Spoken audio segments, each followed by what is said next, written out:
Welcome to Nerd Initiative. I'm Derek Hoskins, also known as Paperweight Entertainment, and today we're talking about Alien Romulus.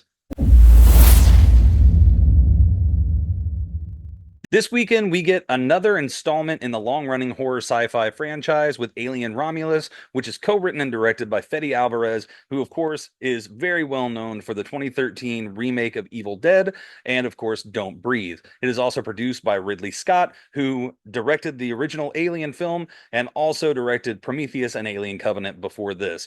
It is also starring Kaylee Spaney and David Johnson, along with a small crew of cast of characters. And the story takes place in between Alien and Aliens. Our main character, Rain, played by Kaylee Spaney, is trying her best to get off world so she can just go and see the sun and gets an opportunity to go and try and scavenge through a derelict space station to maybe make that dream come true. And of course, unbeknownst to them, but we know as an audience, bad things are about to happen. So, what did I think of this movie overall as a whole? I'll start off with the positives. First off, the cinematography in this, the direction in this, everything from a technical aspect was beautiful. It was very well done. It was very dark and atmospheric. There were times where it was so dark where I could barely see what was going on screen, but from the character's point of view, that's what they would have been seeing as well. It was really nice to get into a horror movie that you're really seeing through the eyes of the characters on screen. You're not preview or understanding something that they're not understanding yet. Now, as a longtime fan of the franchise, you know what's coming, but you can't see it ahead of time. You're seeing things when they do. It makes for some great scares. It makes for some wonderful visuals.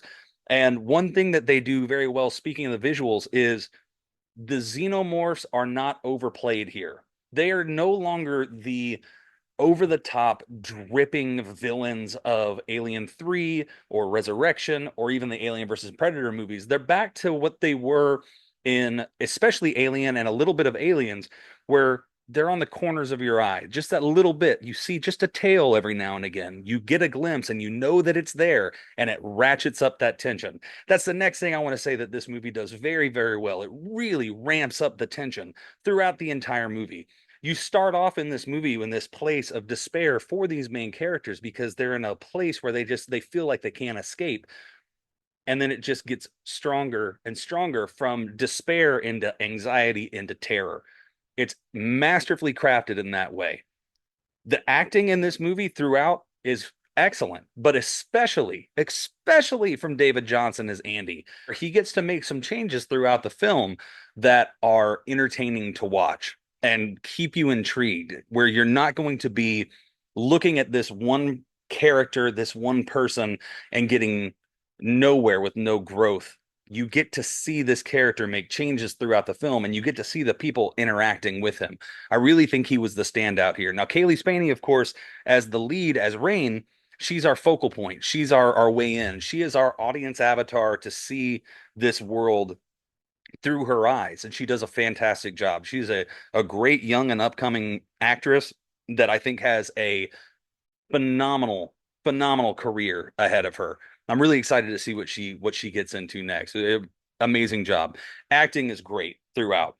Characters are pretty good. I'll say that the characters in the movie, outside of Rain and Andy, are decent. They are the stereotypical horror movie, cannon fodder where you know that some of them are going to make it, some of them aren't, and you know that there are some of them that you really hope get a glorious death because, man, you're just tired of listening to them.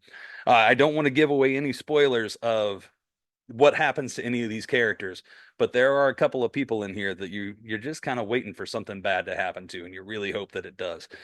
So overall, on the positive side, this brings Alien back to its horror roots, which is something that I feel like it was lacking in Prometheus and Alien Covenant. Alien Covenant and Prometheus were lofty films. They tried, especially Prometheus, was really trying to do something different. I think that Ridley Scott was really onto something. And I think Alien Covenant, they backpedaled a little bit to try and get a little bit of familiarity.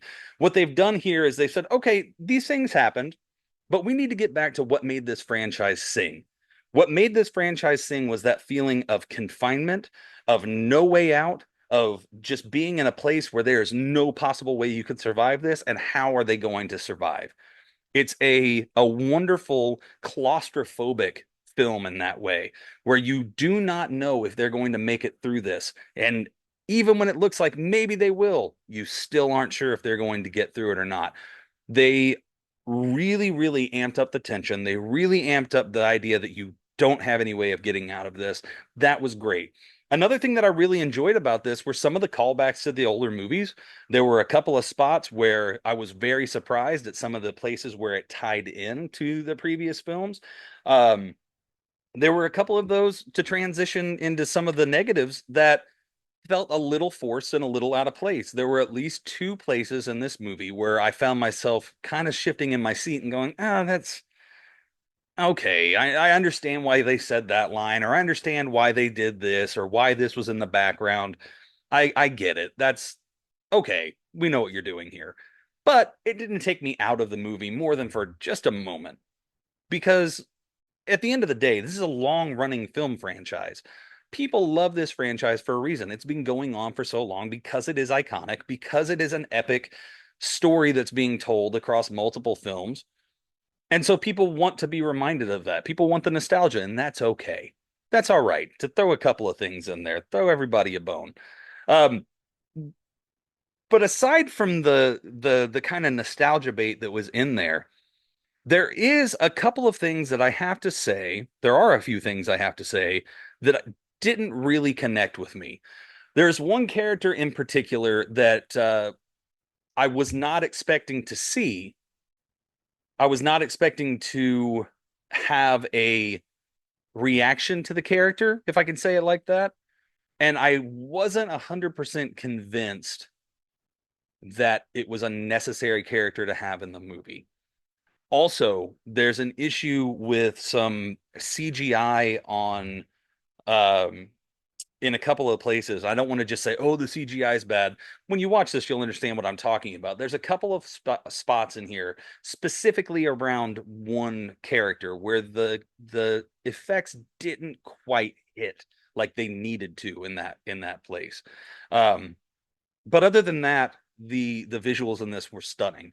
The story was very good. The acting was great. Like I've said, the other main issue that I had with this movie was the fact that I really feel that it went on a little too long. There were at least 3 points in this movie where it felt like this is a definitive and clear end for the story, and then it kept going. Now, I'm not usually one that will complain about, oh, there are too many endings. Return of the King has too many endings. Give me all the endings. Give me the wrap up to the story. I want to know everything that's going on in these characters' lives. That's one thing that movies don't always get to do because they don't have the time for it. They took that time in here and they really made sure that they gave a conclusion to the story. However, even though they did that, and even though normally I love it, I felt it in this more than I have in other movies. I really felt that little bit of, oh gosh, maybe if they would have ended it there. Maybe we're going on a little bit too long. I found myself watching, checking my watch a couple of times. Nothing terrible, but just enough that I have to mention it. So overall, I have to say, I really enjoyed Alien Romulus. I think that it is a great return to form for the franchise. I don't think it quite gets to the heights of Alien or Aliens, but I do think that it's better than all of the previous Alien movies after that. So I would put this, if I was to rank this, I would put this in the top three with Alien and Aliens. That's high praise. Not, I know that there are a lot of people that love Alien 3. Go, God be with you. That I can't go with you on that, but that's okay. Alien Romulus, in my opinion, is a return to what made this franchise great with some jaw-dropping moments, some true scares. The facehuggers in this movie are scarier than they've ever been. That is all I'm going to say. I don't want to give anything away. The facehuggers in this movie are scarier than they've ever been. Um, they are excellent. There are a couple of scenes involving facehuggers that made me so incredibly tense. Just really, really well done.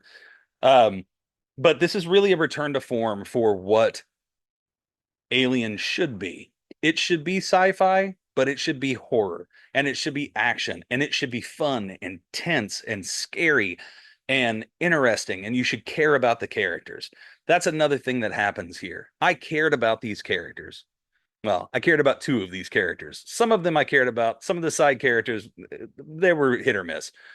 But the two main characters, Kaylee Spaney and David Johnson, I cared about them. And I wanted to see them make it through this, and I wanted to see them get a happy ending. That is always a plus when you're watching a movie where people are in imminent peril of whether or not you actually care if they make it out of it. So for me, that's an absolute win. Excellent visuals, great characters, incredible direction, and a story that was interesting and entertaining for almost the entire movie. I'm going to give this a 4 out of 5. Let us know if you've seen this in the comments below. Let me know your thoughts on it. If you want to hear any kind of spoiler talk on this, let us know. We'll come back and do some spoiler talk. And if you're not already following us, make sure that you subscribe, like this video, ring the notification bell, share this with all of your friends, and make sure that you come back and check out everything that we have going on here at the home of pop culture positivity, Nerd Initiative. Thanks so much, and I'll see you next time.